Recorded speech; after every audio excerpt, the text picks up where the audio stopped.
Last episode में हमने देखा था कि नाम सिंह उसी लाइब्रेरी में पहुंच जाते हैं जहां पर फा होती है और फा उसे देख लेती है।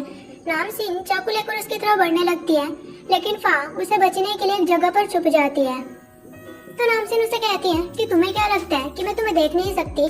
तो फा वहाँ से बाहर आती है और वह नाम सिंह को कहती है कि तुम ऐसा क्यों कर रही हो, तुम्हारे पास अभी भी टाइम है। लेकिन नाम सिंह नहीं रुकती, वो फा की तरफ बढ़ने लगती है।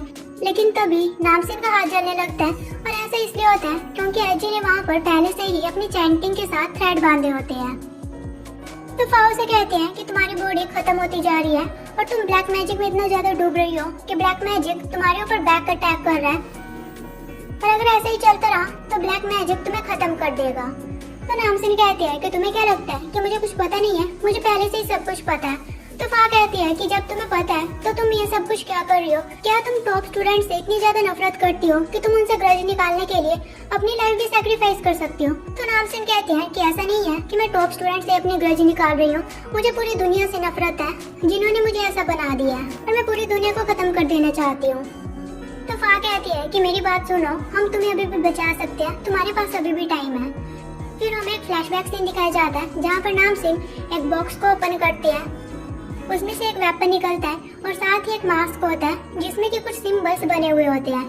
और फिर नाम सिंह अपना मास्क उतारती है तो उसके फेस पर भी ब्लड से वही सिंबल्स बने होते हैं, जिसे देखकर फा काफी घबरा जाती है और साथ ही वो डर भी जाती है। और वो फा को कहती है कि तुम्हें क्या लगता है कि मेरे पास अब भी टाइम है। और फिर नाम सिंह चाकू से अपना हाथ काट कर अपने ब्लड को उसी थ्रेड के ऊपर गिरा देती है और वो एजेंट की चैंटिंग प्रोटेक्शन को वहाँ से हटा देती है। फिर फा वहाँ से भागने लगती है, लेकिन नाम सिंह फा को गला पकड़ लेती है और उसे मारने की कोशिश करती है। लेकिन तभी वहाँ पर एजिन आ जाता है और वो एक चेन से नाम सिंह के हाथ को बांध देता है और वो फा को वहाँ से भागने के लिए कहता है तो फा वहाँ से भाग जाती है। फिर एजिन वहाँ पर अपनी रिंग से एक ब्लास्ट करता है और उस ब्लास्ट की आवाज को फा भी सुन लेती है। फिर एजिन नाम सिंह को कहने लगता है कि मेरी बात ध्यान से सुनो, हम तुम्हें अभी भी बचा सकते हैं। लेकिन वो देखता है कि उस चेन में नाम सिंह होते ही नहीं है और नाम सिंह ठीक उसके पीछे खड़ी होती है और वो एजिन की तरफ बढ़ने लगती है। लेकिन तभी वहाँ पर फायर एक्सटिंग्विशर लेकर आ जाते हैं और वो उस रूम में गैस रिलीज कर देते हैं। तो एजिन और फा वहाँ से बाहर जाते हैं। तो एजिन उसे कहता है कि तुम यहाँ पर क्यों आई हो, मैंने तुम्हें यहाँ से जाने के लिए कहा था ना। तो फा कहती है कि मैं तुम्हारी हेल्प करने के लिए आई थी। तो एजिन उसे कहता है कि मैं खुद को हैंडल कर सकता हूँ और मैं नाम सिंह को भी खुद ही संभाल लूंगा, लेकिन तुम्हें यहाँ से जाना पड़ेगा। तो फा उसे कहती है लेकिन मुझे प्रॉमिस करो कि तुम सही सलामत वापस आओगे। लेकिन एजिन बिना प्रॉमिस किए ही नाम सिंह से फाइट करने के लिए चला जाता है। फिर फा जब वहाँ से जाने लगती है तो वो बाहर से देखती है कि एजिन और नाम सिंह फाइट कर रहे होते हैं, हालांकि उसे ढंग से कुछ भी दिखाई नहीं देता।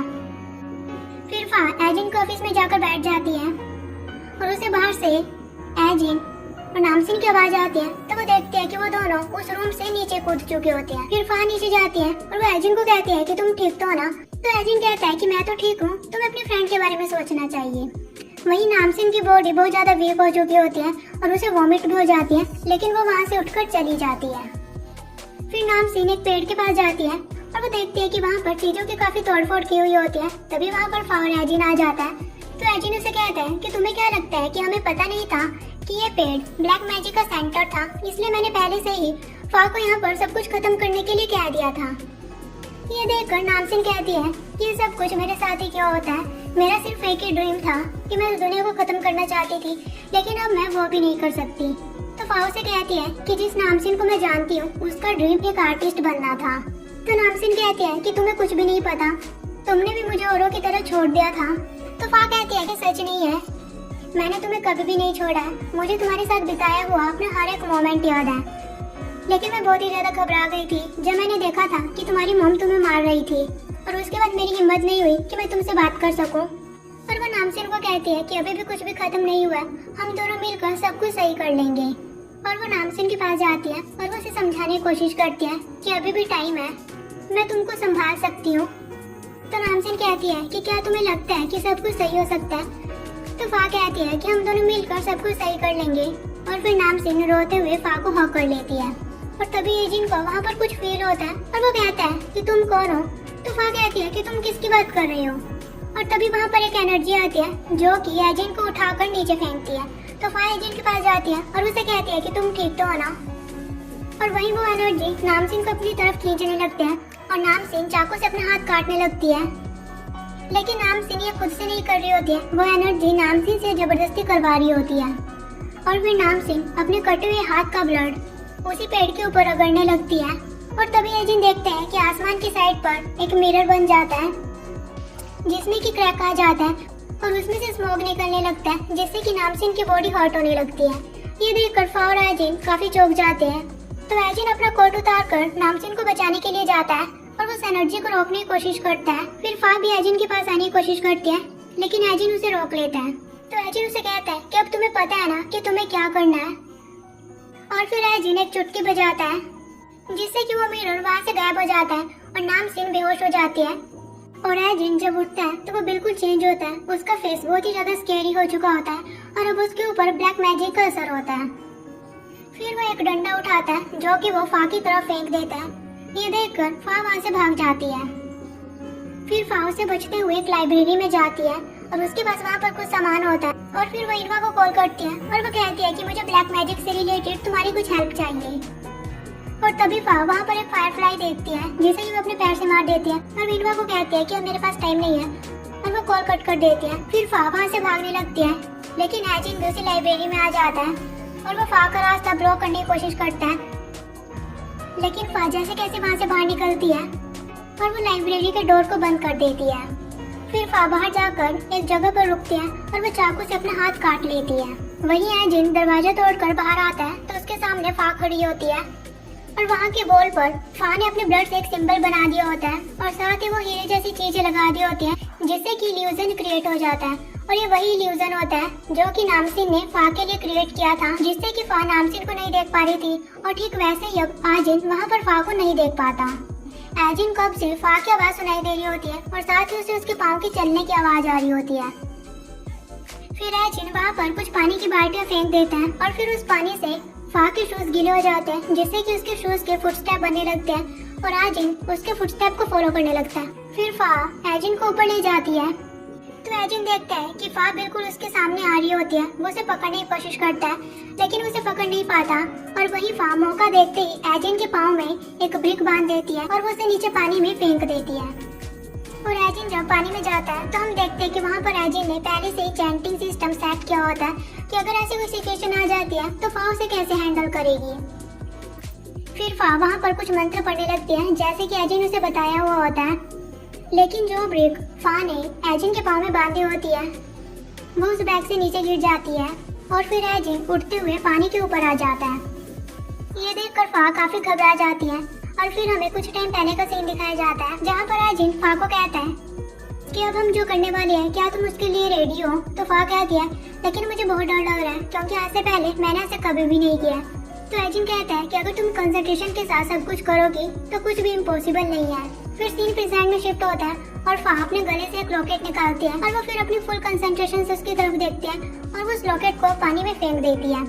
और जैसे वो रॉकेट पानी के अंदर जाता है एजिन भी पानी के अंदर चला जाता है और कुछ ही देर बाद पानी के अंदर जो चैंटिंग पेपर होते हैं वो ब्लैक होने लगते हैं और तभी एजिन भी पानी से बाहर आ जाता है और अब वो बिल्कुल पहले की तरह नॉर्मल होता है। लेकिन तभी फा बेहोश होकर पानी में गिर जाती है और तभी वहाँ पर नामसीन आ जाती है और वो भी पानी में कूद जाती है, लेकिन वो फा को पानी से बाहर निकाल कर लेकर आती है और फिर वो फा को गले लगाती है और वो कहती है कि तुम्हें अपना प्रॉमिस याद है ना कि तुम मुझे कभी भी नहीं छोड़ोगी।